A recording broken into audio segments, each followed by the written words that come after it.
নমস্কাৰ সকলোকে পুনৰবাৰ স্বাগতম জনাইছোঁ মোৰ চেনেলটিত। আজি মই শিক্ষকসকলৰ কাৰণে এটি গুৰুত্বপূৰ্ণ ইনফৰমেশ্যন লৈ আহিছোঁ।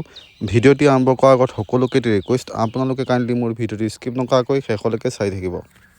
ৰাজ্যৰ 25,000 শিক্ষকৰ বাবে সুখবৰ। জুলাইৰ পৰা বৃদ্ধি হ'ব বাৰ্ষিক বেতন।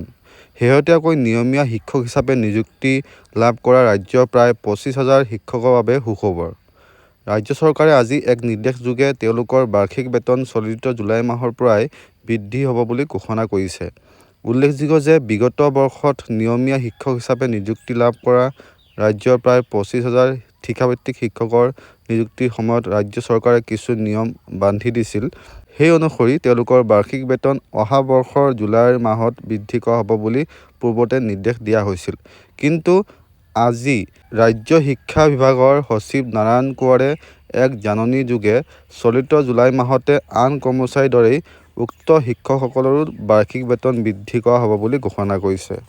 মানে বছৰি যি 3% ইনক্ৰিমেণ্ট লাগে, সেই 3% ইনক্ৰিমেণ্ট শেহতীয়াকৈ নিযুক্তি লাভ কৰা SRD শিক্ষকসকলে এই বৰ্ষত নাপাব বুলি আগতে ৰাজ্য চৰকাৰে ঘোষণা কৰিছিল।